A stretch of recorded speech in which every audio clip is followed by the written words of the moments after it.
Everything you see, everything you hear, everything you believe to be the world around you is not what it appears to be.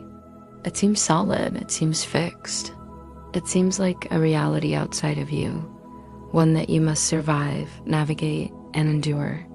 But beneath the appearance, beyond the shifting forms and fleeting experiences, lies a truth so vast and still that it remains untouched by the changes of time. This truth waits for your recognition.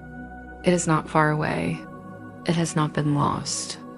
It is closer than your breath, closer than the thoughts that rise and fall in your awareness, closer than the body you seem to inhabit. To remember this truth, you must begin by looking with honesty at what you call the world and at what you call yourself, for both are not as they seem.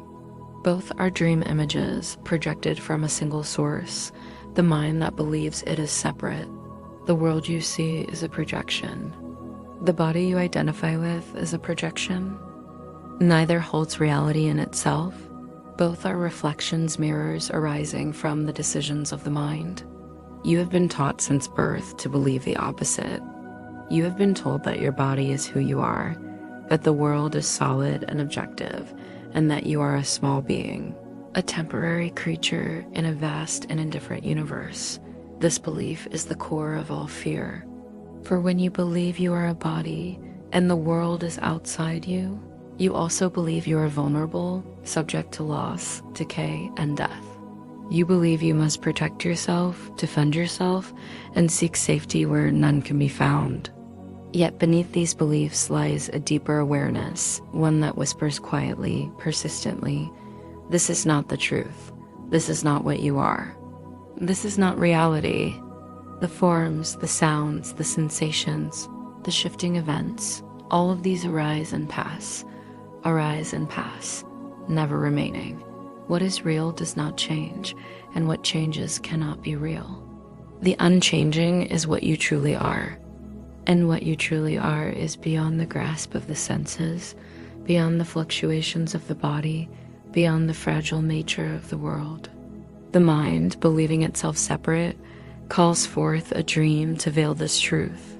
It projects outward a world of forms to make its inner state appear external. It fragments the dream into countless pieces so that what is one appears as many. It gives the dream rules of time and space so that the timeless feels distant and forgotten. And then it forgets that it is the dreamer. It falls asleep within its own creation and believes it is at the mercy of what it sees. The body is central to this dream, for it is the anchor point through which the dreamer identifies with the projection. The mind says, "This is me. This is where I begin and end." And so the cycle of fear begins. Fear of sickness, fear of aging, fear of death, fear of loss, fear of attack, fear of a world that seems separate and uncontrollable. But the truth remains, the body is not you. It is a neutral tool, a temporary instrument through which the mind experiences and communicates within the dream it has made. The body cannot imprison the mind, nor can it set it free. It simply carries out the purpose the mind assigns to it. When the mind uses the body for separation, for attack, for defense, the body seems heavy, vulnerable, and full of conflict. When the mind uses the body as a means of peace, of communication free of judgment, the body becomes light, effortless, and no longer a source of fear. To awaken from the dream, you need not destroy the body nor withdraw from the world. You need only remember what they are for. Both are classrooms, both are mirrors. Both are opportunities to see the thoughts you hold within and to choose again. The mind dreams a fearful world because it believes it is separate from its source, and that separation brings guilt and terror. This guilt is buried deep, unrecognized, but it is intolerable. And so the mind projects it outward, casting shadows across the dream to make the inner turmoil appear external. The wars, the sickness, the death, the fleeting pleasures and constant striving, all of these are distractions, diversions to keep the mind from looking inward and seeing the truth, that it is the dreamer, not the victim. When the mind begins to accept this, even faintly, the grip of the dream loosens. The world does not change immediately, nor does the body, for the forms of the dream will continue as long as they are needed. But the meaning you give them begins to shift. The events no longer hold power over your inner state. The body no longer feels like a prison or an identity. You begin to experience a space, a calm awareness that is untouched by what happens within the dream. This awareness is not something new. It is what has always been here, waiting. It is the silent witness, the unchanging presence beneath all the changing forms. It is what you are when all the illusions fall away. To live from this awareness is to live in peace.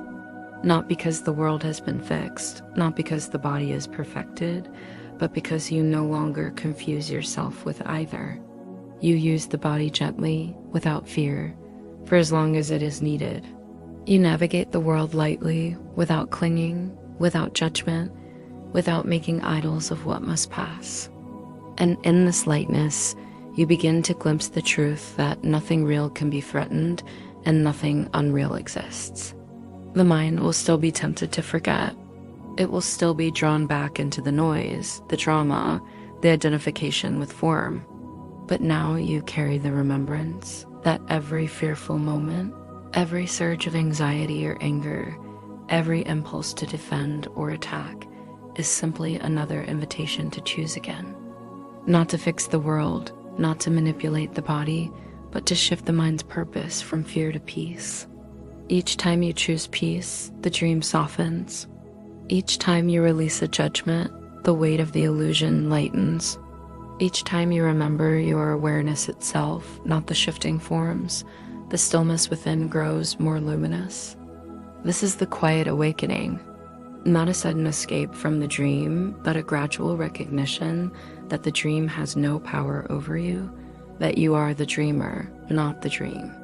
That you remain as the unchanging awareness that was never born and will never die. And so, this moment becomes the doorway. Not a moment in time, but a choice of perception. Will you continue to believe the world dictates your peace? Will you continue to cling to the body as your identity and live in fear of its changes? Or will you remember that what you are cannot be touched by time, by form, by anything the senses report? The invitation is simple, but it is everything. See the world as a reflection, not reality. See the body as a tool, not yourself. See the thoughts of fear as calls for release, not as truth. And remember that the peace you seek is not beyond the dream, but within the mind that dreams. Right now, breathe. Let the noise settle. Let the forms of the world be what they are, without giving them the power to define you.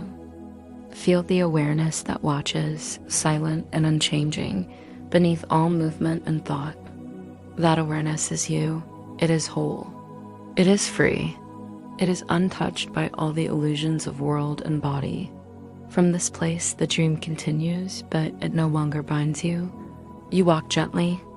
You use the body for communication, for joining, for extending peace. You see the world as a mirror, showing you where to release fear and where to extend love. And you know, with growing certainty, that none of this is your home. Your home is not a place. It is the stillness itself, the unchanging reality that lies beyond the dream, and yet quietly shines through it whenever you choose peace.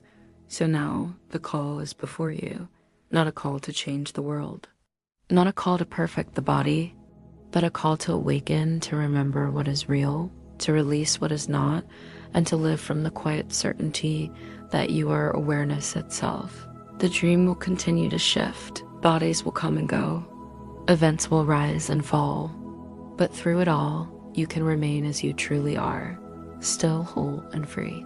Choose now to awaken. Choose now to remember.